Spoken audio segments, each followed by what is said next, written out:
የሚያግዝ አለ አይደል? አሜን ነው። ሃሌሉያ። ባለፈው ሳምንት The Church of Jesus Christ በሚል የጌታ የኢየሱስ ቤተክርስቲያን በሚል አርዕስት The Foundation of the Church የቤተክርስቲያን መሰረት በሚል ሐሳብ መነጋገር ጀምረን ነበር። ከጊዜው የተነሳ ሐሳቡን ስላልጨረስኩት ከዛው ቀጥዬ እሄድና ጊዜ ከበቃን ሁለተኛውን ክፍል እጀምራለሁ ማለት ነው። ስለዚህ ያው ትንሽ ነካነካ ለማድረግ የቤተክርስቲያንን አነሳስ ከመጀመሪያው ሴንቸሪ ጀምሮ ያለውን አንዳንድ ሐሳቦች ከታሪካዊ ሂደት ጋር አያይዘን ተነጋግረን ነበር። በዛው ላይ ደግሞ ማሳሰቢያን ተናግሬ ነበር።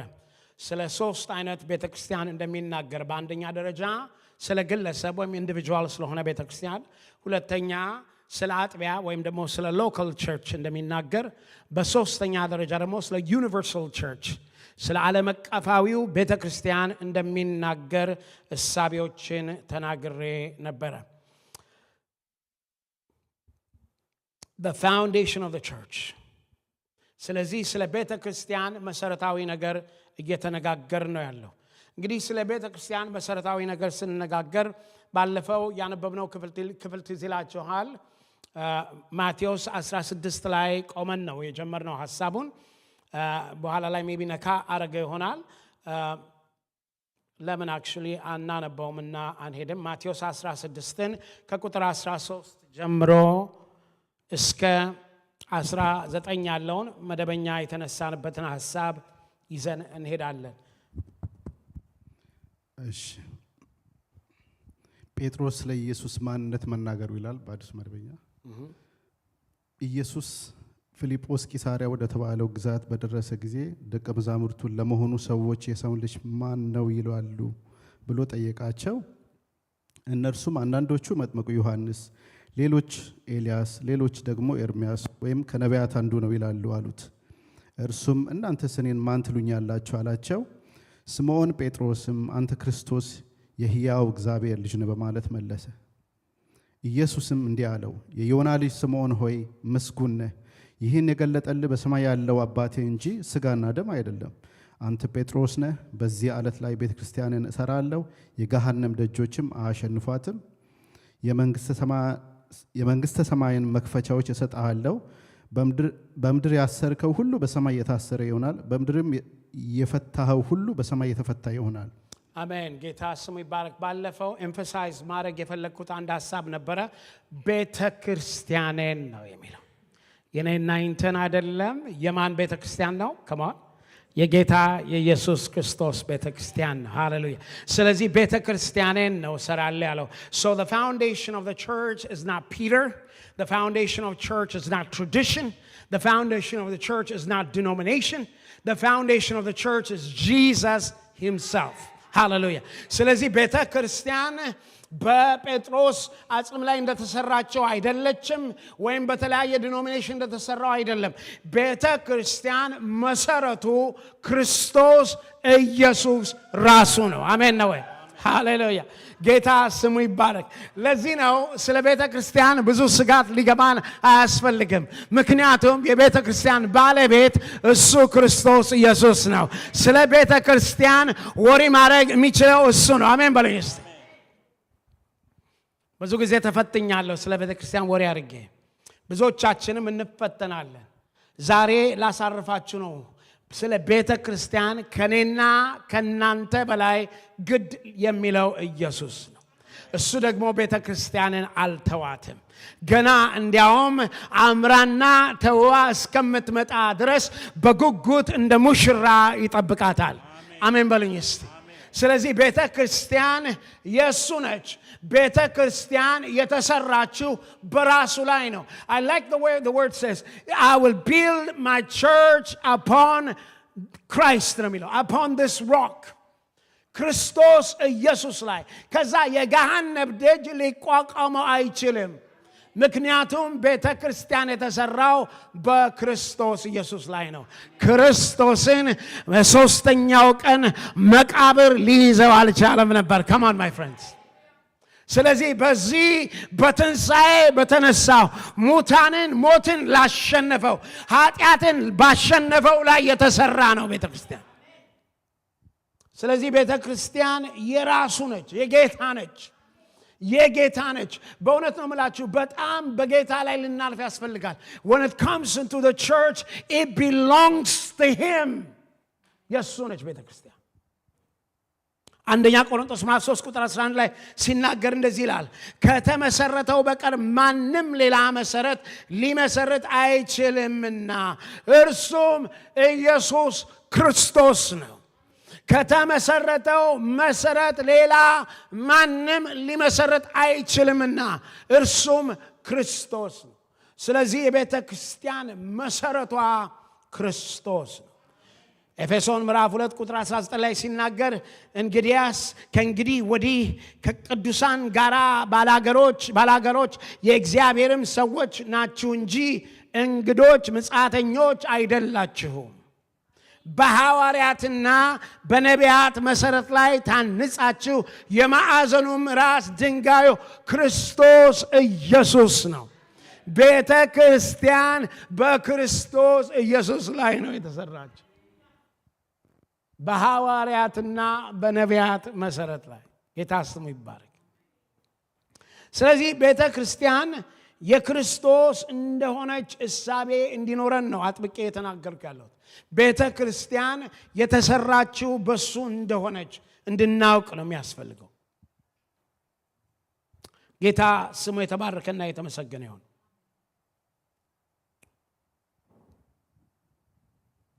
ስለዚህ ዛሬ በሕይወታችን መጠየቅ ያለብን ጥያቄ ቢኖር የኔ ሕይወት የተሰራው በምን ላይ ነው ብለን ነው። በክርስቶስ በዓለቱ ላይ ነው ወይስ በሃይማኖት ላይ ነው? ወይስ በዲኖሚኔሽን ላይ ነው? ወይስ በግል ሐሳብ ላይ ነው? መሰረቱ መሆን ያለበት በክርስቶስ ላይ። ወገኖቼ ብዙ ነገሮች ይለዋወጣሉ። ብዙ ነገሮች ከፍ ይላሉ፣ ዝቅ ይላሉ።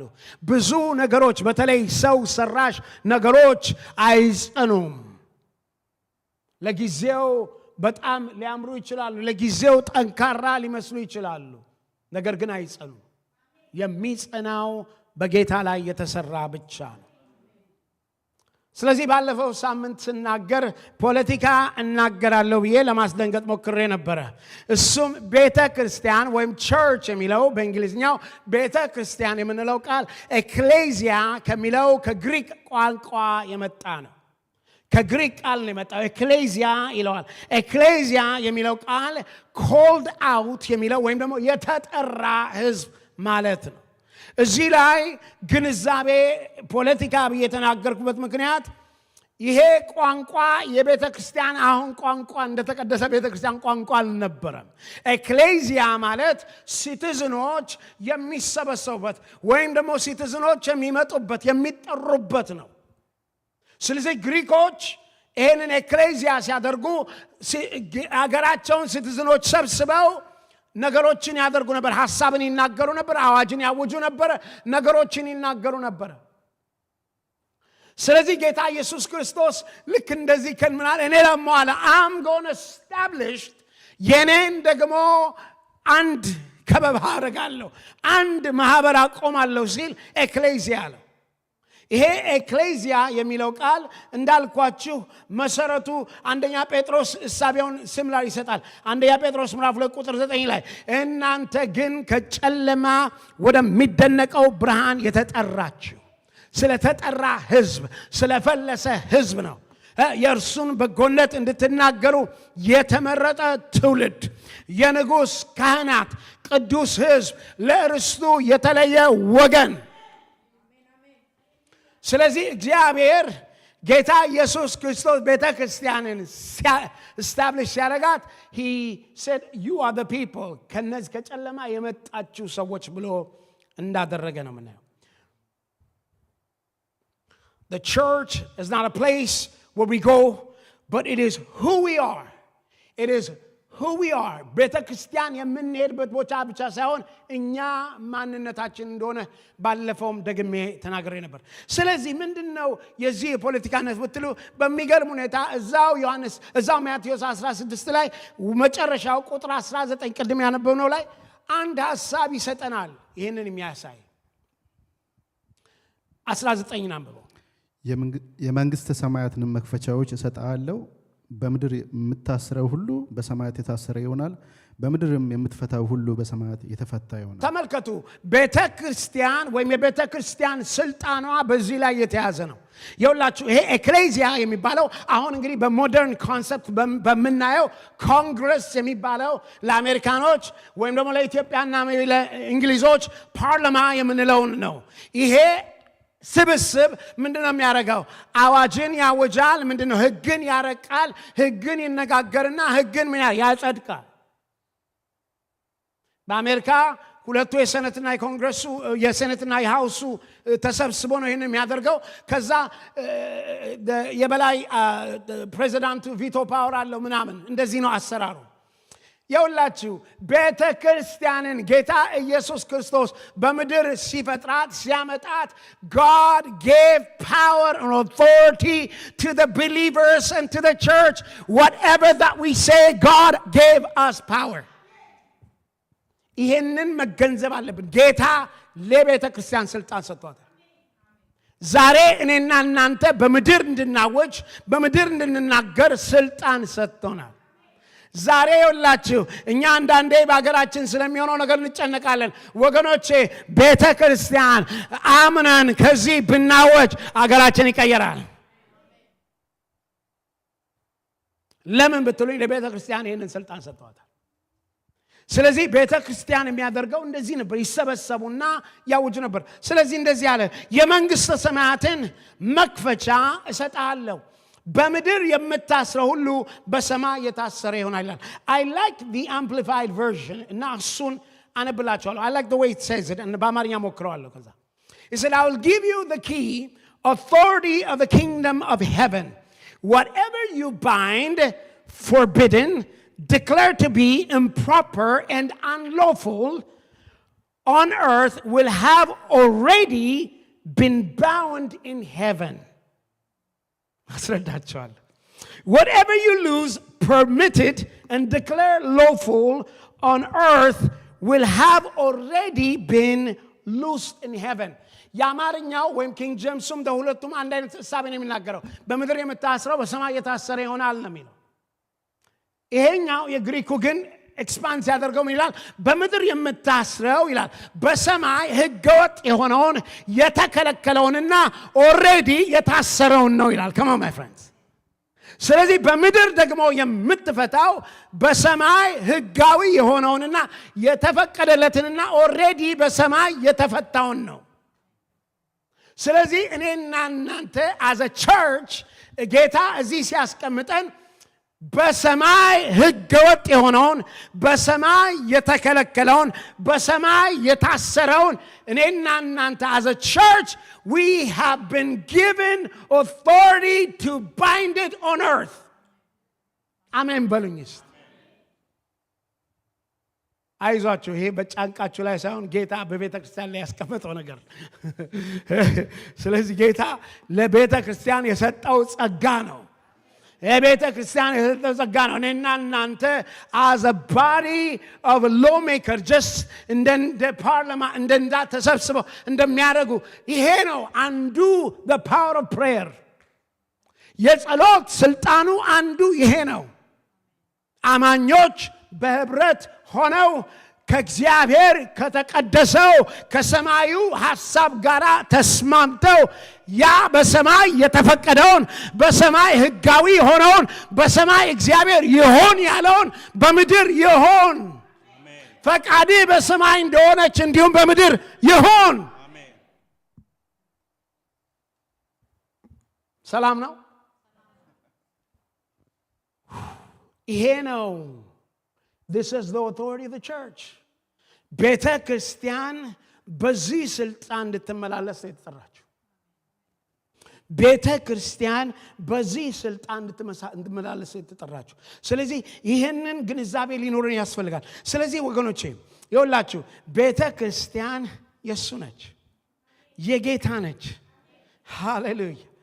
ቤተ ክርስቲያን የጌታ ነች። ስለዚህ እግዚአብሔር በሰማይ የፈቀደውን ግን ቅድም እንዳልኳችሁ በዚህ ሀገር ህግ ማን ነው ፕሬዚዳንቱ ቪቶ ያደርገዋል ምናምን። ይኸውላችሁ እኛ ምንናገረው እግዚአብሔር ኦልሬዲ ከፈቀደው እዛ ማንም ቪቶ አያደርገውም ወገኖቼ። ምክንያቱም የቤተ ክርስቲያን ራስ ኦልሬዲ እሺ ብሏላ። አሜን ነው ወይ? አሜን ብሏላ። ይሁን ብሏላ። ጌታ ይባረክ። እኔና እናንተ መጨነቅ ያለብን አባቴ ሆይ ፈቃድ ነው ወይ? አባቴ ሆይ ይሁን ብለሃል ወይ? ለዚህ ነው ጸሎት ስንጸልይ በእግዚአብሔር ፈቃድ ላይ ተመስርተን መጸለይ ያለብን። ለዚህ ነው ጸሎት ስንጸልይ የእግዚአብሔር ቃል ምን ይላል ብለን መጠየቅ ያለብን። ምክንያቱም እሱ በቃሉ ከፈቀደው ቃሉ ካለ አንዳች ነገር እንደ ፈቃዱ ብትጠይቁ ምን ያደርጋል? ይሆንላል፣ ይሰጣቸዋል። ጌታ ስሙ ይባረክ። ስለዚህ ቤተ ክርስቲያንን ስንገነዘባት ቤተ ክርስቲያን ደካማ አይደለች። እውነቴ ነው ወገኖቼ። አሁን ይኸውላችሁ ቤተ ክርስቲያንን ደካማ ያደረጋት የሰው አስተሳሰብ ነው። ቤተ ክርስቲያንን አካለ ስንኩል ያደረጋት የሰው ጭንቅላት ነው። ቤተ ክርስቲያንን ደካማ ያደረጋት የተከፋፈለ ዲኖሚኔሽን ነው። ከኔ ጋር ናችሁ እንጂ ቤተ ክርስቲያን ደካማ አይደለች። ቤተ ክርስቲያን ጠንካራ አካል ነች። እውነቴን ነው የምነግራችሁ። ቤተ ክርስቲያን እግዚአብሔር በዚህ በምድር ላይ የሰማዩን ሐሳብና የአባታችንንና የእግዚአብሔርን ፈቃድ እንድታስፈጽም በሙሉ ስልጣን ያለች ቦታ ነች። መቼም ሰምታችኋል። ይህም ብዙ ጊዜ it's a position። እኔና እናንተ ራሱ ጥሪያችን የአምባሳደር ጥሪ ነው። ሌሎችን እንድናስታርቅ የተጠራን አምባሳደሮች ነን ነው የሚለው። ስለዚህ እኛን ጌታ የጠራን አስታራቂ እንድንሆን እንደ አምባሳደር እንድንሆን። የምኑ አምባሳደር? because we are a part of the kingdom of God. That kingdom of God has established as an embassy, that embassy called the church. And we are authorized and ambassadors that have been delegated by the heavenly authority. በምድር ላይ በስልጣን እንድንመላለስ ወገኖቼ። ስልጣናችንን አውቀን በስልጣናችን ካልተመላለስን ሰይጣን ሁሉ ጊዜ ይጫወትብናል። እኔ ብዙ ጊዜ ስላየው ነው። ብዙ ጊዜ ሰዎችን ያስፈራራቸዋል። ሰዎችን በተለያየ ነገር ያስራቸዋል። ወገኖቼ አማኝ በምድር ላይ በስልጣን እንዲመላለስ ባለፈው ቲክስ እናገረ በጻድቅ እንዳንበሳ ይሄ ነው በቃ። አንተ በክርስቶስ ኢየሱስ የዳንክ በክርስቶስ ኢየሱስ የጸደቀ ከሆንክ እንዳንበሳ በምድር እንድትመላለስ የተጠራህ ነህ። ስለዚህ ወገኖቼ ስለዚህ we as a church ይኸውላችሁ አንገታችን ደፍተን በፍርሃት መመንቀጥቀጥ አይደለም። ቤተ ክርስቲያን በስልጣን ነው። ታዩታላችሁ በኋላ ላይ when the church was birthed ቤተ ክርስቲያን ሲወለድ ቤተ ክርስቲያን ሲጀመር ቤተ ክርስቲያን በስልጣን ነበር የምትመላለሰው። መንፈስ ቅዱስን ዝም ብሎ አይደለም ያፈሰሰልን። ዝም ብለን ለመጮህ ብቻ አይደለም የፈሰሰው ወገኖች። አሜን በሉ እስቲ። ኃይልን ሳትቀበሉ ከኢየሩሳሌም እንዳትወጡዋል። ይሄ ኃይል ዝም ብሎ የሚያስጮህ ኃይል ብቻ አይደለም።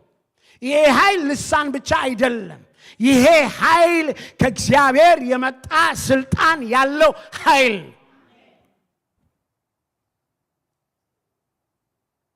እኔን የሚያሰብከኝ እናንተን የሚያዘምራችሁ ህይወት የሚያስኖረን ኃይል ነው። ጌታ ስሙ የተባረከና የተመሰገነ ይሁን።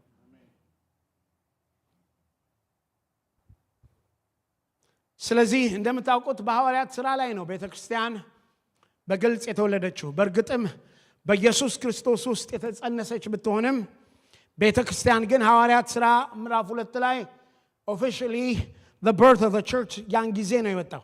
ሐዋርያት ሥራ ምዕራፍ 2 ቁጥር 1 ጀምሮ ያለውን ብታነቡልኝ እስከ 4 ድረስ።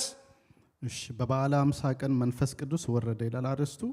የበዓለ ሃምሳ ቀን በደረሰ ጊዜ ሁሉም በአንድነት በአንድ ስፍራ ተሰብስበው ነበር። ድንገትም እንደ ብርቱ አውሎ ነፋስ ያለ ድምፅ ከሰማይ ወጥቶ ተቀምጠው የነበሩትን ቤት እንዳለ ሞላው። የእሳት ምላሶች የሚመስሉ ታዩአቸው፣ ተከፋፍለውም በእያንዳንዳቸው ላይ አረፉ። ሁሉም በመንፈስ ቅዱስ ተሞሉ፣ መንፈሱም እንዲናገሩ በሰጣቸው መጠን በሌሎች ቋንቋዎች ይናገሩ ጀመር። በዚህ ጊዜ ከሰማይ በታች ካለው ሕዝብ ሁሉ የመጡና እግዚአብሔርን የሚፈሩ አይሁድ በኢየሩሳሌም ነበሩ። ይህን ድምፅ ሲሰሙ ብዙ ሕዝብ በአንድነት ተሰበሰቡ። እያንዳንዱም ሰዎቹ በገዛ ቋንቋው ሲናገሩ በመስማቱ ግራ ተጋባ። በመገረምና በመደነቅም እንዲህ አሉ፣ እነዚህ የሚነጋገሩት ሁሉ የገሊላ ሰዎች አይደሉምን? ታዲያ እያንዳንዳችን በተወለድንበት በራሳችን ቋንቋ ሲናገሩ የምንሰማቸው እንዴት ቢሆን ነው?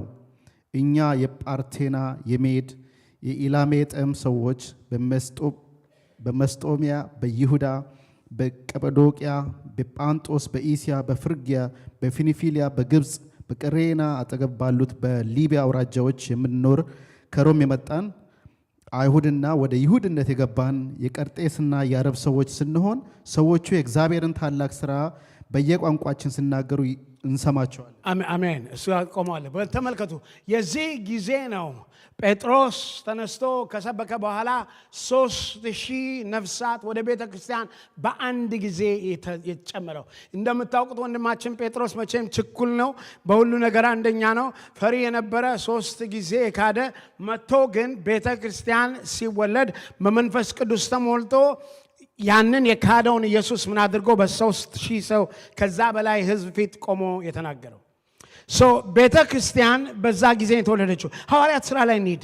አሁን 10 ነገሮች አሳያቸዋለሁ። ስለዚህ ስለ ቀደመይቷ ስለ ሐዋርያት ቤተ ክርስቲያን ስለ ሐዋርያት ቤተ ክርስቲያን እንግዲህ ምንድን ነው? ስለ ቤተ ክርስቲያን ነው የምናወራው። ስለ ቤተ ክርስቲያን ስናወራ አሁን ያለን የቤተ ክርስቲያን ሂደት አለ።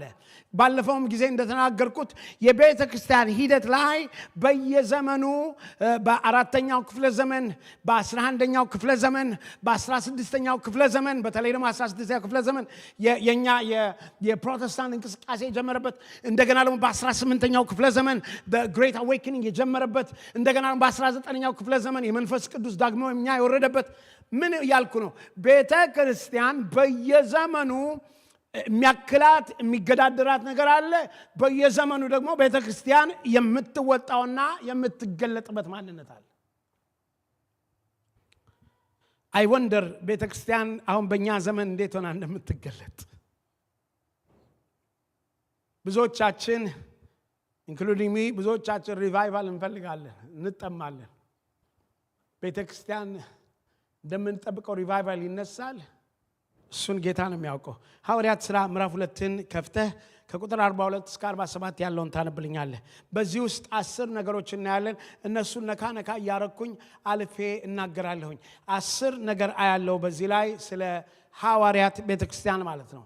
ስለዚህ ሐዋርያት ምዕራፍ 2 ከቁጥር 42 እስከ 47 የአማኞች የህብረት ኑሮ ይላል። ቁጥር 42 እነርሱም በሐዋርያት ትምህርትና በህብረት እንጀራውንም በመቁረስ በጸሎት ይተጉ ነበር። በሐዋርያት እጅ ብዙ ድንቅና ታምራት ይደረግ ስለነበር ሰው ሁሉ ፍርሃት አደረበት። ያመኑት ሁሉ በአንድነት ነበሩ፣ ያላቸውንም ሁሉ የጋራ አደረጉ።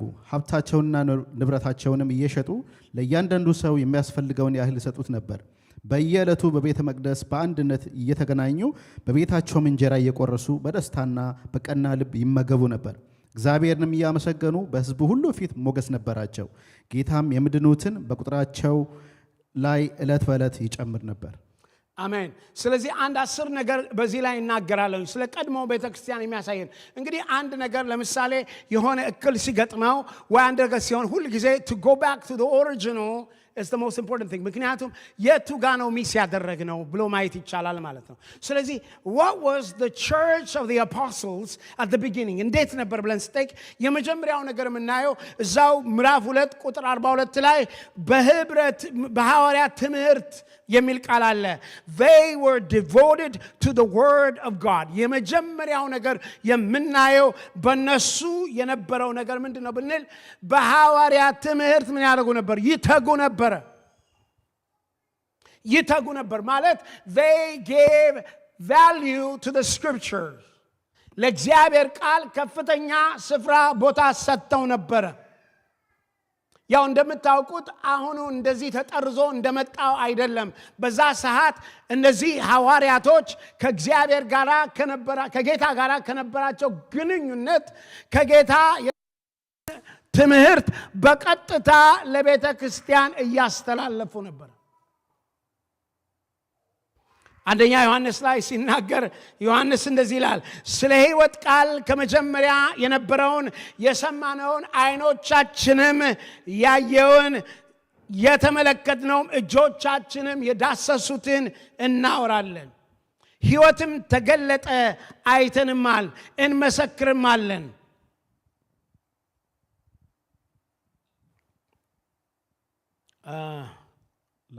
አንብበው እዛ ቁጥር 2 ያለ ስለ ሕይወት ቃል ከመጀመሪያው የነበረውና የሰማነውን በዓይኖቻችንን ያየነውን የተመለከትነውን እጆቻችንም የዳሰሱትን እናወራለን።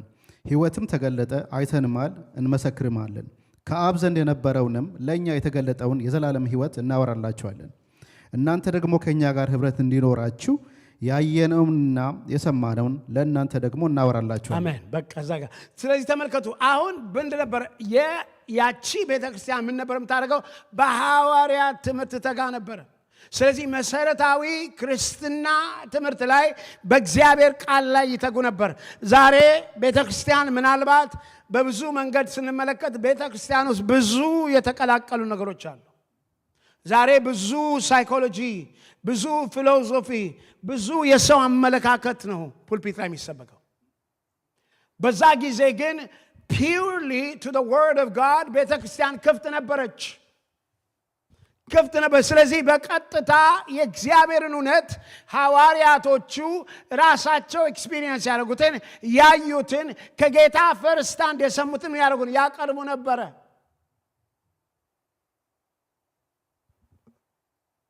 The early church believers are built their life upon the scripture. የቀድሞ ቤተ ክርስቲያን ሕይወታቸውን በቃሉ መስርተው ነበር የሚኖሩት። ዛሬ ምናልባት በአሁኑ ያለው የብዙ የቤተ ክርስቲያኖች ልምምድ በብዙ ነገሮች ነው የተያዙት። በብዙ ሐሳቦች ተይዟል። በብዙ የሰው ሐሳቦች ተይዟል። ስለዚህ ምንድነው እንደ ቀድሞ ቤተ ክርስቲያን መሆን ካለብን ካልን the church must come back to the focus of the word of God. ወደ እግዚአብሔር እውነትና ወደ እግዚአብሔር ቃል መምጣት አለብን። ጌታ ስሙ ይባረክ። ይኸውላችሁ ትልቁ የቤተ ክርስቲያን ኃላፊነት የወንጌል ባላደራነት ነው። ራሴን ቀደምኩት፣ በኋላ መጣበታለሁ። ስለዚህ ቤተ ክርስቲያን ለወንጌል ባላደራነት ትልቅ ትኩረት ማድረግ አለባት። ትልቅ ትኩረት ማድረግ አለባት። ስለዚህ ቤተ ክርስቲያን በእግዚአብሔር ቃል ላይ ፎከስ ያደረገች ልትሆን ይገባታል። መጽሐፍ ቅዱስ እንደሚናገረው የእግዚአብሔር ቃል ሙላት ይኑርባችሁ ይለናል። ቆላስይስ ላይ 3:16 ሲናገር let the word of God be in you። ስለዚህ በእግዚአብሔር ቃል ሙላት እንዲኖርብን ያስፈልጋል። ጢሞቴዎስ ላይ ሲናገር ደግሞ መንፈሳዊ መጽሐፍቶችን ለማነጽ ለማረም የሚጠቅሙትን እነዚህን እንድንወስድ መጽሐፍ ቅዱስ ይነግረናል። ሁለተኛ የመጀመሪያው በእግዚአብሔር ቃል ላይ መቆየታቸው ነው። ስለዚህ ቤተ ክርስቲያን ያቺ ቀደመች ቤተ ክርስቲያን ጥንካሬዋ ምንድን ነው ብንል they were focused on the word of God። ዛሬ በአንዳንዶች ኤክስፒሪየንስ ላይ ቢልድ አድርጋለች። አንድ ሰው የሄደና ሄቨንን አይቶ መጣ፣ ከዚህ እንደዚህ ያለ ይላል። በቃ ቤተ ክርስቲያን ራሱ በዛ። What I'm talking about is personal experience. ቤተ ክርስቲያን is not supposed to be built upon personal experience. The church must be built upon the word of God. ስለዚህ ዛሬ እንዳልኳችሁ ብዙ ነገሮች አሉ። ስለዚህ ቤተ ክርስቲያን ግን መመለስ ያለባት የእግዚአብሔር ቃል ምን ይላል፣ የእግዚአብሔር ቃል ምን ይላል የሚል ላይ መሆን ማተኮር አለበት። በሁለተኛ ደረጃ ሌላው የቀድሞዋ ቤተ ክርስቲያን ወይም የሐዋርያት ቤተ ክርስቲያን የምታደርገው የነበረው they had genuine fellowship ነበራቸው። እውነተኛ የሆነ ህብረት ነበራቸው። እዛው ላይ 2:42 ላይ ሲናገር በሐዋርያት ትምህርትና በህብረት ይላል። በህብረት they have genuine fellowship እውነተኛ የሆነ ምን ይባላል? ከአንገት በላይ ሳይሆን እውነተኛ የሆነ ማለት ነው። እስቲ ዞሩና ከአንገት በላይ አይደለም በሉት። ለሌላው ዞር ብላ ኮስተር ብላችሁ ከአንገት በላይ አይደለም በሉት። እንዲደነግጥ ማለት ነው። ስለዚህ ይኸውላችሁ ህብረቱ ጌታ የጠራው ይኸውላችሁ የሐዋርያ ቤተክርስቲያን ህብረት በኋላ ምን እናያለን? የጠነከረ ህብረት ነበራቸው። እውነተኛ ህብረት ነበራቸው ማለት አይበላሉም፣ አይደባደቡም፣ አይቦቃቀሱም፣ ይከባበራሉ፣ ይዋደዳሉ። ህብረት ነበራቸው። የመንፈስ አንድነት ነበራቸው። ስለዚህ ቤተ ክርስቲያን በመንፈስ አንድነት መሆን አለባት። ቅድም እንዳልኩት ነው። ዛሬ ምናልባት ሪቫይቫል እንጠማ ይሆናል። ነገር ግን ሪቫይቫል የእግዚአብሔር ቃል መሰረት ካልሆነላት፣ በእግዚአብሔር ቃል ላይ ካልቆመች፣ እውነተኛ መንፈሳዊ ህብረት ከሌለ ሪቫይቫል ሊገለጥ አይችልም።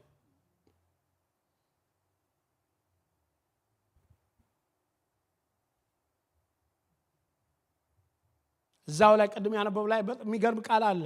አንደ ዮሐንስ ምዕራፍ 7 ላይ ነገር ግን እርሱ በብርሃን እንዳለ በብርሃን ብንመላለስ ለእያንዳንዳችን ህብረት አለን ይላል። ህብረት፣ በብርሃን የሚመላለስ ህብረት፣ ከጌታ ጋር ህብረት፣ ከሰውም ጋር ህብረት። ሐዋርያት ሥራ 10:25 ላይ ሲናገር ደግሞ በአንዳንዶች ዘንድ ልማድ እንደሆነው አሁን በዚህ በመጨረሻው ጊዜ መሰብሰባችሁን አትተዉ ይላል። ስለዚህ የነበራቸው አንድነት እውነታዊ አንድነት። ምን አይነት አንድነት? ባለፈውም ተናግሬዋለሁኝ። the word called koinonia ይላል የግሪክ ቃል። እውነተኛ fellowship. they have a partnership in sharing their joy, burden and prayer. ስለዚህ ህብረታቸው ጸሎትንም፣ ለቅሶንም፣ ሐዘንንም፣ ደስታንም አንድ ላይ ሼር በማድረግ እውነተኛ ህብረት ነበራቸው። ስለዚህ የቀድሞዋ ቤተክርስቲያን በዛ ነው በምትመላለሰው። ስለዚህ አሁኗ ቤተክርስቲያን ጌታ መልካም ነገር እንዲያደርግ ከፈለግ ነው በእግዚአብሔር ቃል ላይ መመስረት አለባት። በእውነተኛ ህብረት ላይ መመስረት አለባት። በሶስተኛ ደረጃ ምን ነበር የሚያደርጉት? ሌላው እዛው ላይ ሲናገር እዛው 42:2 ላይ በሐዋርያት ትምህርትና በህብረት እንጀራንም በመቁረስ። ይሄኛውን ገብቼ ሳየው እዚህ ላይ የሚያወራው ዝም ብሎ የሚበላው መብል ሳይሆን he's talking about communion ነው። communion ወይም ቅዱስ ቁርባን ነው። ስለዚህ ምን ያደርጉ ነበር? እነዚህ በየዕለቱ እየተሰበሰቡ የጌታን ሞትና ትንሣኤ ያውጁና ያስታውሱ ነበረ ማለት ነው። ስለዚህ የኪዳን ልጆች መሆናቸውን የኪዳን ለዎች መሆናቸውን ያስታውሳሉ። by the way ወገኖቼ በጣም ልናስተውል የሚያስፈልገው አንዱ ነገር when we think about communion አሁን next week ቅዱስ ቁርባን እንወስዳለን። ቅዱስ ቁርባን ከስርዓት ያለፈ ነው። በጣም ትልቅ ነገር ነው። ምን መሰላችሁ? communion የምናውጅበት ሰዓት ነው። communion ያለንን ኮንፊደንስ ከሱ ጋር ያለንን ህብረት የምናሳይበት ጊዜ ነው። ለኛ ለራሳችን የምናሳስብበት ጊዜ ነው። አካባቢያችንም ላለው የምናሳስብበት ጊዜ ነው። እቺ ልበልና ወደዚህ ሐሳብ ልሂድ። እንደምታውቁት ኪዳን በተለይ በኦልድ ቴስትመንት እና የእስራኤል ሰዎች ኪዳን የሚያደርጉት ሁሉ ጊዜ አንዱ ጠበቅ ካለ፣ ጥሩ ጦረኛ ካለ፣ ጥሩ ገበሬ ይመጣና ከዛ ጋር ካብነት ያደርጋል። ስለዚህ የሚሉት ቋንቋ ምን መሰላችሁ? ከዛ የኪዳን ቃል አላቸው። ምን ይላል? በጦርነት ምንም አይነት ችግር ቢመጣብኝ በጦርነት እረዳሃለሁ ብሎ ይሄ ጦረኛው ለዚህ ለጥሩ እርሻ ለሚያርሰው ጋር ኪዳን ይገባለታል። ይሄ ደግሞ አራሹና ብዙ እህል የሚያመጣው በምግብ በተመለከተ እንዳታስብ ብሎ ኪዳን ይገባለታል። ከዛ ምን ማለት ነው ታውቃላችሁ? ማንም መጥቶ ይሄንን ጦርነት ሊያደርገው ሲፈልግ መጀመሪያ የሚያጣራው ይሄ ሰውዬ ወይም ይሄ ህብረተሰብ ከማጋራ ኪዳን አለው። እስቲ ዙሩና ከማጋ ነው ኪዳን በሉት።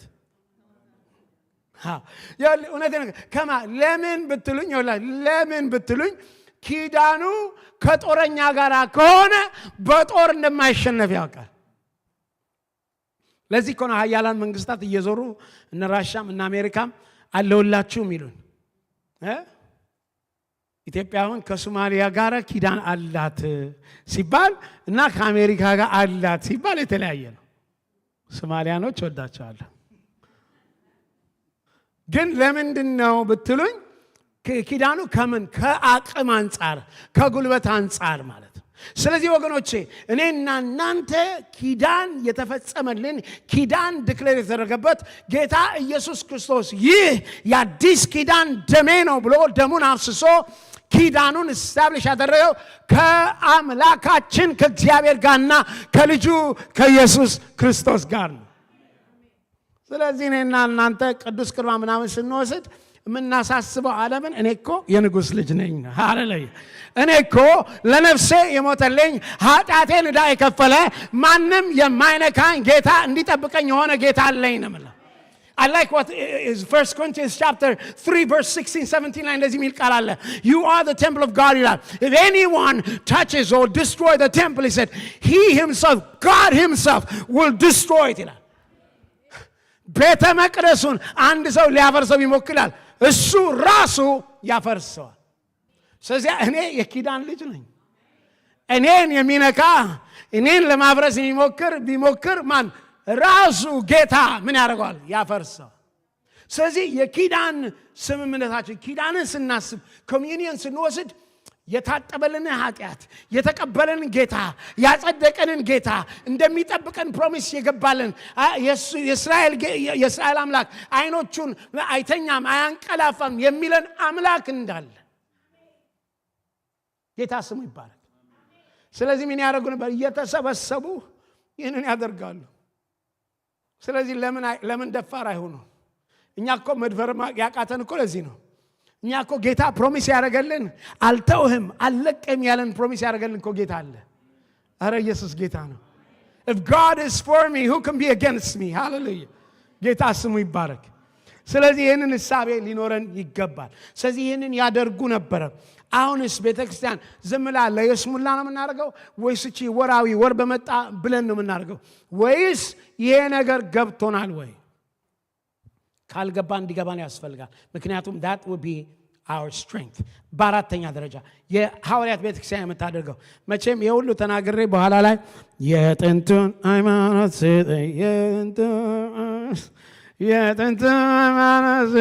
የብቻ 12 እነሱ እንድንዘምር አይደለም።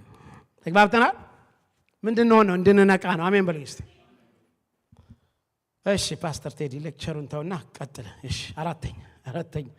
አራተኛ የምን ነበር የሚሆነው ብለን ብንል እዚህ ላይ እንግዲህ አራቱንም እዚህ 42 ላይ ነው የምናየው። አንደኛ በሐዋርያት ትምህርት፣ ሁለተኛ በህብረት፣ ሶስተኛ ኮሚዩኒየን በማድረግ፣ በአራተኛ ደረጃ በየጸሎትም ምን ያደርጉ ነበር? ይተጉ ነበር። ስለዚህ በጸሎትም ይተጉ ነበር። አትሊስት በጣም ምኮራው እንግዲህ ጌታ ይቅር ይበለኝ፣ በጣም ከኮራው ምኮራው በእኛ ቸርች በጣም የጸሎት ቸርች ስለሆነች ጌታን አመሰግናለሁ። በርቱ። በእውነት እኔ አሁን አሊያንሶች ሳወራ በጣም ይገረማሉ። አሁን we had a conference ነበርና ስነግራቸው ከሰኞ እስከ ዓርብ ከዚህ ሰዓት እስከዚህ ሰዓት ጸሎት አለን፣ ከዚህ ሰዓት ባይብል ስተዲ ያለ ስላቸው ማመን አቃታቸው። ሰምኛላችሁ? ስለዚህ በጸሎትም በርታ። አሜን በለን። ስለዚህ አሁን ደግሞ በፊታችን የሳምንት የኳርተሪ ጸሎት አለን። ሁላችሁም እንድትበረቱ አደራ። አሜን። ስለዚህ ምን ያደርጉ ነበር? በጸሎትም ይበረቱ ነበር። በጸሎትም ይበረቱ ነበር። ሃሌሉያ። ጌታ ቅርብ ነውና በነገር ሁሉ በጸሎትና በምልጃ ከምስጋና ጋር በእግዚአብሔር ዘንድ ልመናችሁን አሳውቁ ይላል ፊልጵስዩስ 4:6 ላይ።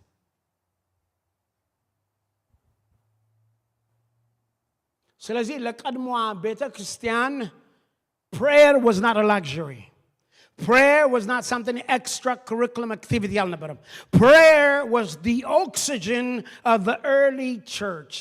ጸሎት ለቀድሞዋ ቤተ ክርስቲያን እንደ ስንፋስ ነበረች፣ እንደሚስቡት አየር ነበር። አሜን በሉኝ እስቲ።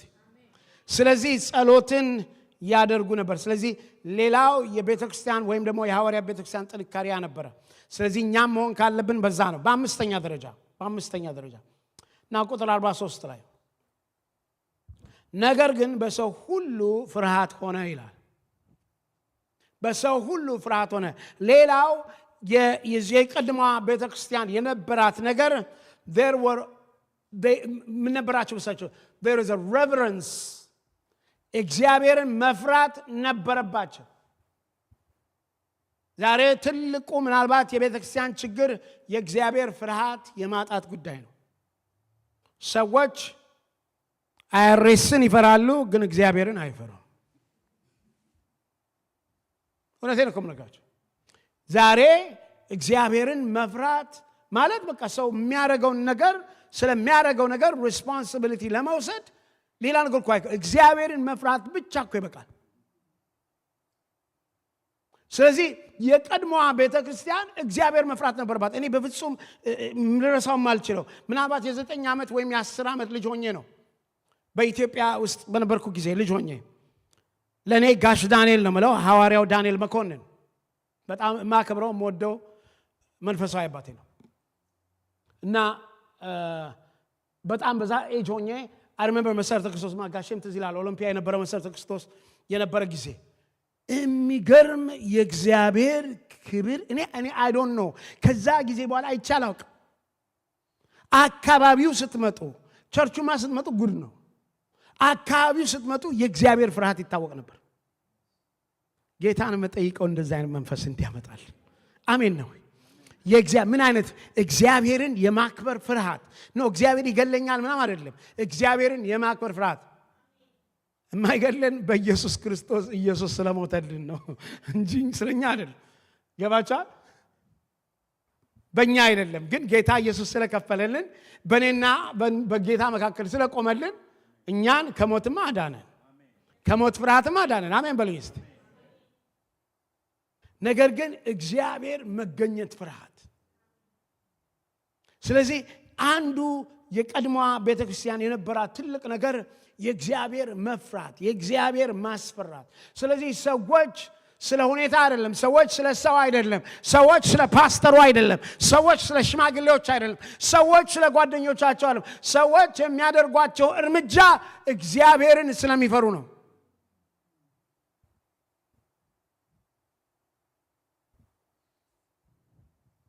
ለዚህ ነው መጽሐፍ ቅዱስ ሲነግረን የጥበብ ሁሉ መጀመሪያ ምንድን ይላል? እግዚአብሔርን መፍራት ነው።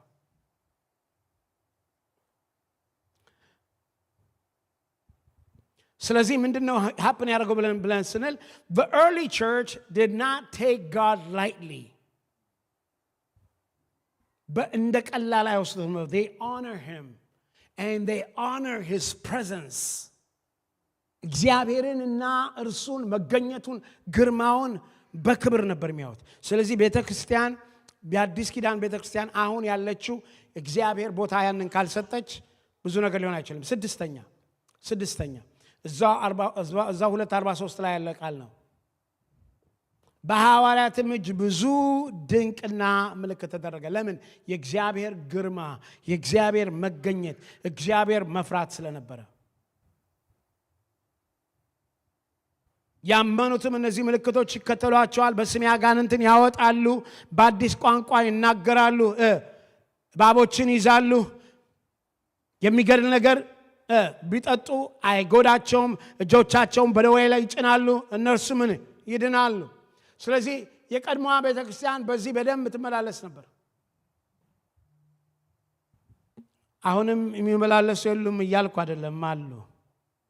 ይሄ ግን በበለጠ መሆን አለበት እያልኩ ቤተክርስቲያን በዚህ አይነት መንፈስ መመላለስ አለባት። የጌታ ስልጣን መገለጥ አለበት። ስለዚህ ዛሬ ምናልባት ለእንደዚህ ነገሮች እንዳንመላለስ በዚህ ብዙ የሰው እሳቤ ነው ወገኖቼ። መጽሐፍ ቅዱስ ሲናገር በእግዚአብሔር ዕውቀት ላይ የሚነሳ ሐሳብ ነው። ስለዚህ በእግዚአብሔር ዕውቀት ላይ የሚነሱ ሐሳቦች ናቸው የእግዚአብሔርን እጅ እያያዙት ያሉት። ስለዚህ መጠየቅ ያለብን እኔ የምናገረው ነገር ወይም እኔ የማስበው እሳቤ ወይም እኔ የተማርኩት እሳቤ በእግዚአብሔር ዕውቀት ላይ የሚነሳ ነው ወይ ብለን መጠየቅ አለብን። ከዛ ጋር ከእግዚአብሔር ዕውቀት ጋር ከተስተካከለ ፋይን፣ አለበለዚያ ግን የእግዚአብሔር ነገር እጁን እንዳይሰራ እናደርገዋለን ማለት ነው። ዛሬ ቀድሞ ሪቫይቫል የነበረባቸው ቸርቾች እነ ሜቶዲስት እነ ኤጲስኮጶሊያንስ ምናምን ሁሉም ቀስ በቀስ እነ ፕሬስቢቴሪያንስ በሙሉ እየወጣ የጨረሱት። እንደ የሚገርም እኮ ሜቶዲስት እኮ በጃን ዌስሊ ትልቅ ሪቫይቫል የነበረበት ቤተክርስቲያን ነበር። አሁን መንፈስ ቅዱስ ቦታ የለውም፣ እዛ ጸጋ ስጦታ ቦታ የለውም። ብዙ ቦታዎች እንደዛ የሆነ የመጡት ወገኖቼ ካልነቃን እኛ ጴንጤዎች ጋራም ይሄ ሊመጣ ይችላል። የነገርኳችሁ ይሰማችሁ ነው።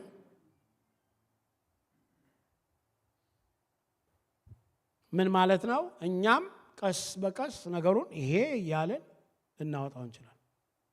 ያ ደግሞ ቤተክርስቲያን ጌታ ያሰበላትና ጌታ እንድትሆን የሚገባት መሆኗን ታቆምና ጥሩ እድር ማህበር ትሆናለች ማለት። እድር እንኳን አዲስ ብር ይሰጣል። ከኔ ጋር ናቸው ወገኖቼ? የተሳሰብን ብዬ ነው። እሺ ቀጥላለሁ፣ ሄዳለሁ። ነምበር 7 ሰባተኛ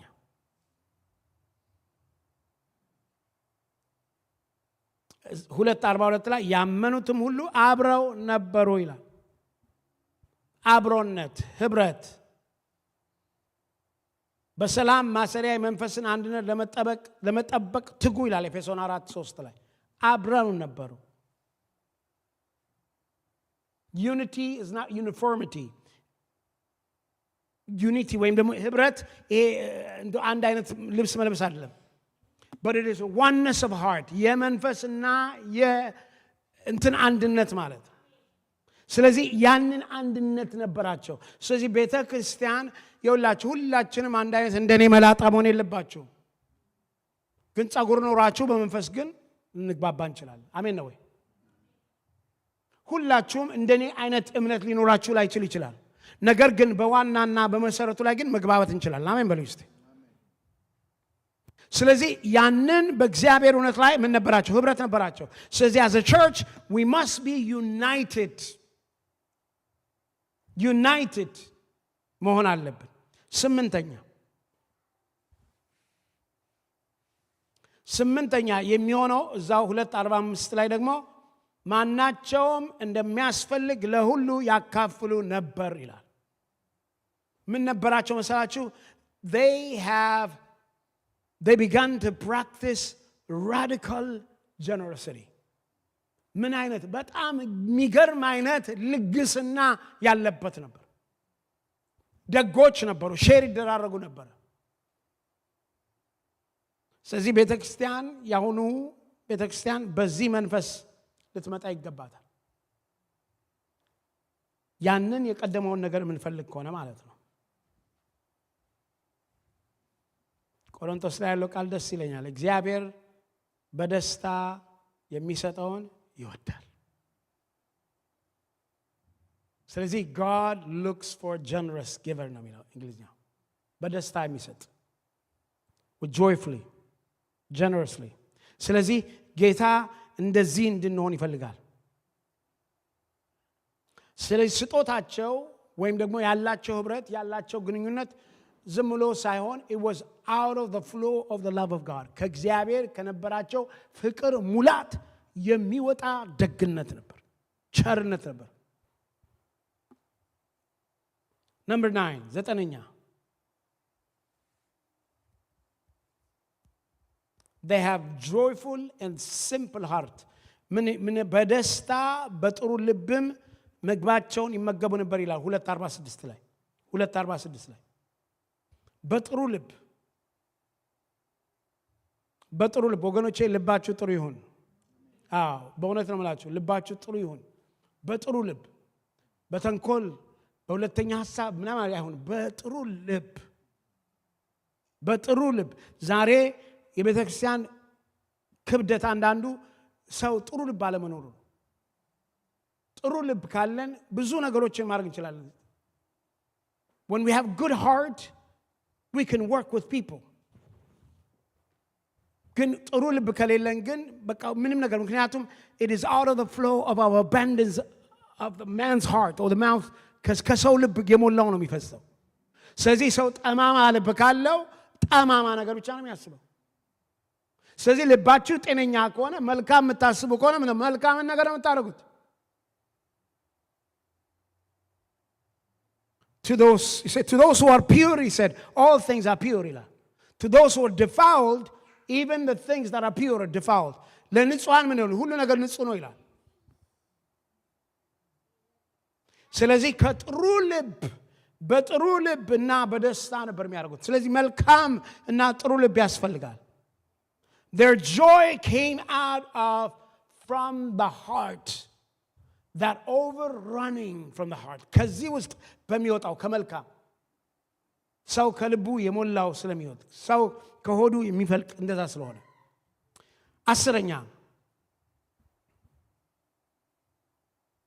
አስረኛ የምስጋና ቤተክርስቲያን ነበረች። 2:47 ላይ ይላል እግዚአብሔርንም እያመሰገኑ በሕዝቡ ሁሉ ፊት ሞገስ ነበራቸው። ስለዚህ እግዚአብሔርን የሚያመሰግኑ ከዛም ደግሞ ነበራቸው ሞገስ ነበረባቸው። ወገኖቼ ቤተክርስቲያን የምስጋና ስትሆን ሞገስ አላት። ጌታ ስሙ የተባረከና የተመሰገነ ነው። እንግዲህ እንደምታርጉት አርጉት ሰጥቻችኋለሁ። እቺን ልበልና እጨርሳለሁ። ሰዓቴም እየደረሰች ነች። አራተኛ the church as a body of Christ. አራተኛ ከመደበኛው ነው መቆጥረው ከመደበኛው ሐሳቤ ነው። ቤተክርስቲያን የክርስቶስ አካል እንደሆነች ይናገራል። ጌታ እንደሰራት ተናግሬ ያለውኝ በሱ እንደሰመርት ተናግሬ ያለውኝ የሐዋርያት ቤተክርስቲያን አሳይቻችኋለሁኝ። ቤተክርስቲያን እንደ ክርስቶስ አካል ደግሞ ልንገነዘባት ልናያት ያስፈልጋል። The church is a living organization. It is not a club, but it is the body of Christ. ቤተክርስቲያን ሕይወት ያላት ነች እንጂ ዝም ብላ ክለብ አይደለች። ያንን መገንዘብ አለብን። አንደኛ ቆሮንቶስ ላይ ብታነብልኝ አንደኛ ቆሮንቶስ ምዕራፍ 12 ከቁጥር 12 እስከ 14 ያለውን አንብብልኝ። አካልም አንድ እንደሆነ ብዙም ብልቶች እንዳሉበት ነገር ግን የአካል ብልቶች ሁሉ ብዙዎች ሳሉ አንድ አካል እንደሆኑ ክርስቶስንም ደግሞ እንዲሁ ነው። አይሁድ ብንሆን የግሪክ ሰዎችም ብንሆን ባሪያዎችም ብንሆን ጨዎችም ብንሆን እኛ ሁላችን በአንድ መንፈስ አንድ አካል እንድንሆን ተጠምቀናልና ሁላችንም አንዱን መንፈስ ጠጥተናልና። ስለዚህ ቤተክርስቲያንን ሊያሳስባት የሚፈልገው ዛሬ በምንም አይነት ልዩነት ቢኖረን ይላል፣ እኛ ግን በክርስቶስ በመጠመቅ ምን ሆነናል? አንድ ሆነናል። አሜን ነው ወይ?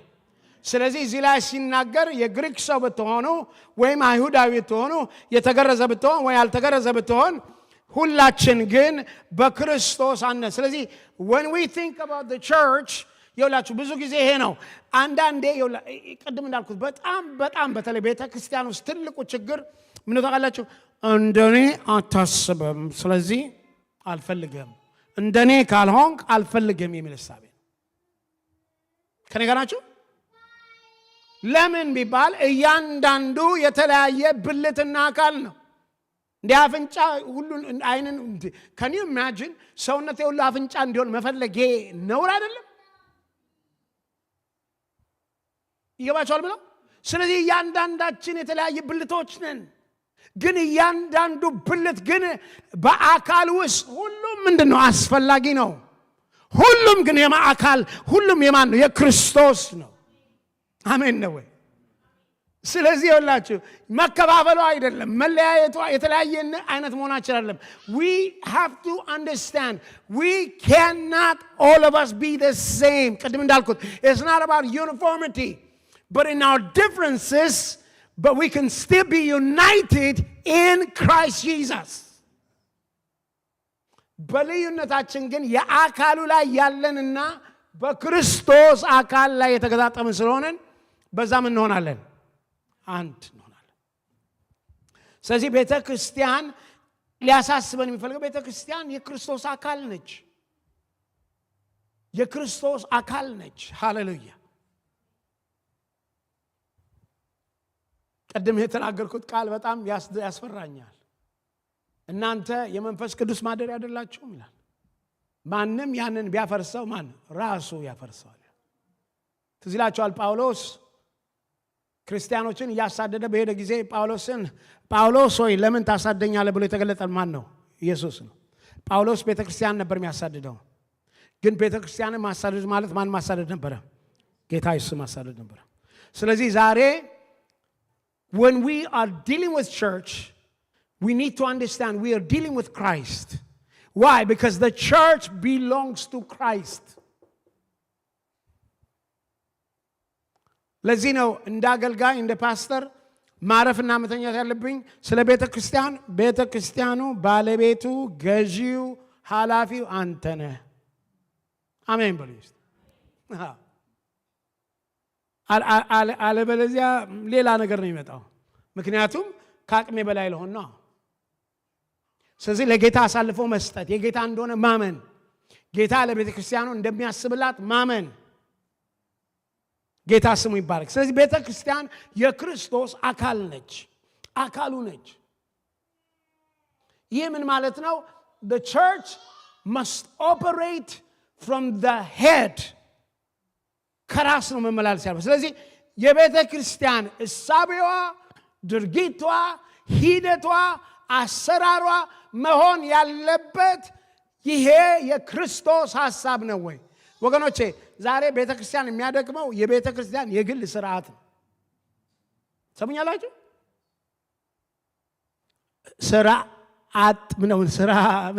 ስርዓት የሌለን እንሆን እያልኩ አይደለም። ስርዓት ያስፈልጋል፣ ወግ ያስፈልጋል፣ ችግር የለውም። ግን አንዳንድ ስርዓትና ወግ ከልክ ሲያልፍ ቤተ ክርስቲያን ክርስቶስ ካሰበላት ሞተን የክርስቶስ ጸጋና መንፈስ ቅዱስ እንዳይሰራ ሊከላከል ይችላል። ስለዚህ የኛ ወግና ስርዓታችን ራስ ከሆነው ከጌታ ከኢየሱስ ጋር ምንድነው? ልክ ነው ወይ? is it aligning with you ብለን መጠየቅ አለብን። አያ አላ ሰዓቱ አለቀ። እንግዲህ የሚገርም ነው። ለምን አስቤው ነበር። እሺ ወገኖቼ ተነሱ። እሺ ዛሬ እንግዲህ በጥቂቱ የቀድሞዋን ቤተክርስቲያን ምን እንደምትመስል፣ ቤተክርስቲያን መሰረቷ ክርስቶስ ኢየሱስ እንደሆነች፣ እቺ በክርስቶስ ኢየሱስ የተሰራች ቤተክርስቲያን እንደሆነች ለማሳሰብ ነው የሞከርኩት። እንግዲህ ከዚሁ ቀጥለን ደግሞ በሚቀጥለው ስንመጣ the purpose of the church ወይም ደግሞ የቤተክርስቲያን ኃላፊነትና ስልጣኗን በተመለከተ ሌሎችን ሐሳቦች እነጋገራለን። ሰላም ነው? እየገባን ነው? ጥሩ ነው? እንግዲህ አንዳንድ ነገሮች ያው እኔ በጣም የሚያዘልል ስብከቶች ወዳለሁ፣ ግን ሁሉም ላይ ያዘልል ይችላል። እኔ ግን እንደምታውቁት ሁሉም ላይ እየዘለልኩ ነው። አሜን ነው። ጌታ ስሙ ይባረክ። ስለዚህ ወገኖች አሁን ለጥቂት ደቂቃ እንጸልያለን። አንደኛ በቃ ስለ ቤተ ክርስቲያናችን ያለንን ሸክም ለጌታ እንስጠው። አሜን አሜን ነው ወይ? ለጌታ እንስጠው። ያን እንድናረግ እፈልጋለሁ። ምክንያቱም it belongs to him. ሃሌሉያ። የማይሆነው ላይሆን የሚሆነው ላይቀር፣ ምንድነው መጨነቅ? ምንድነው መሸበር? እግዚአብሔር እያለ ሁሉን የሚችለው ነፍሴ መጨነቅሽ ከቶ ለምንድነው? የማይሆነው ላይሆን የሚሆነው ላይቀር፣ ምንድነው መጨነቅ? ምንድነው መሸበር? እግዚአብሔር ያለ ሁሉን የሚችለው ነፍሴ መጨነቅሽ ከቶ ለምንድነው? ነፍሴ አታስጨንቅኝ፣ እስቲ በእግዚአብሔር ታመኝ። ነፍሴ አታስጨንቅኝ፣ እስቲ በእግዚአብሔር ታመኝ። እስቲ ስጦት ለጌታ።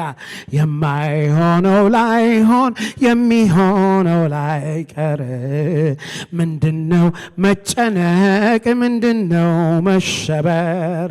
እግዚአብሔር ያለ ሁሉን የሚችለው ነፍሴ መጨነቅሽ ከቶ ለምንድነው? የማይሆነው ላይሆን የሚሆነው ላይቀር፣ ምንድነው መጨነቅ? ምንድነው መሸበር? እግዚአብሔር ያለ ሁሉን የሚችለው ነው? ነፍሴ መጨነቅሽ ከቶ ለምንድነው? ነፍሴ አታስጨንቅኝ፣ እስቲ በእግዚአብሔር ታመኝ። ነፍሴ አታስጨንቅኝ፣ እስቲ በእግዚአብሔር ታመኝ። በዚህ ሰዓት ወገኖቼ በምንም አይነት ጭንቀት ውስጥ ያላችሁ ሰዎች፣ በሕይወታችሁ ሐሳብ የሆነባችሁ የከበዳባችሁ ነገር ካለ በዚህን ሰዓት ልጸልይላችሁ ፈልጋለሁ። ጌታ ሃሌሉያ በዚህን ሰዓት ሸክማችሁን ሁሉ ሊያራግፍ ጌታ በዚህ አለ። ስለዚህ ባላችሁበት ቦታ እጆቻችሁን አሳዩና ልጸልይላችሁ። ጌታ ስም የሚያስጨንቀኝ ነገር የቤተሰብ ጉዳይ አለኝ፣ የልጆቼ ችግር አለ፣ whatever I don't know what it is፣ ስራ አለብኝ፣ የኢሚግሬሽን ችግር አለብኝ የምትሉት በሙሉ በጌታ በኢየሱስ አሁን እናወርደው። የትዳሬ ችግር አለብኝ የምትሉ አውጡት። ጌታ በጌታ ንገሩት፣ ችግር አለብኝ። አምላኬና አባቴ ቃል እንደሚናገረው በአንዳች አትጨነቁ፣ በጸሎትና በምልጃ ከምስጋና ጋር የሚያስጨንቃችሁን አሳውቁት ብለህ እንዳልክ በኢየሱስ ክርስቶስ ስም በዚህ ሰዓት እናሳውቃለን። እነሆ ነገሮችን ሁሉ በፊት እናወርዳቸዋለን። ሸክማችንን ሁሉ በፊት እናረጋቸዋለን። የከበደንን ሁሉ በፊት እናወርዳለን። እግዚአብሔር ሆይ ቀንበራችንን በፊት እናወርደዋለን። እነሆ በርድናችንን በፊት እናወርደዋለን። እግዚአብሔር አምላኬና አባቴ ወንድሞቼንና እህቶቼን ያስጨነቃቸው እነሆ በአእምሯቸው፣ እነሆ በጫንቃቸው፣ እነሆ በመውጣት መግባታቸው የሚያወካቸው የሚያስጨንቃቸው ሁሉ የተቆረጠ ይሆን በናዝሬቱ በኢየሱስ ክርስቶስ ስም። የተቆረጠ ይሆን፣ የተቆረጠ ይሆን፣ የተሰበረ ይሆን፣ የተሰበረ ይሆን፣ የሚያወካቸው የተሰበረ ይሆን። እግዚአብሔር አምላኬና አባቴ ሆይ መፈታት ይሆንላቸው። እግዚአብሔር መፈታት ይሆንላቸው። እግዚአብሔር ሆይ የልባቸውን መሻት ስጣቸው። እግዚአብሔር ሆይ ጸሎታቸው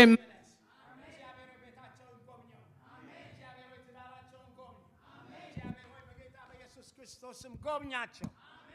ሃሌሉያ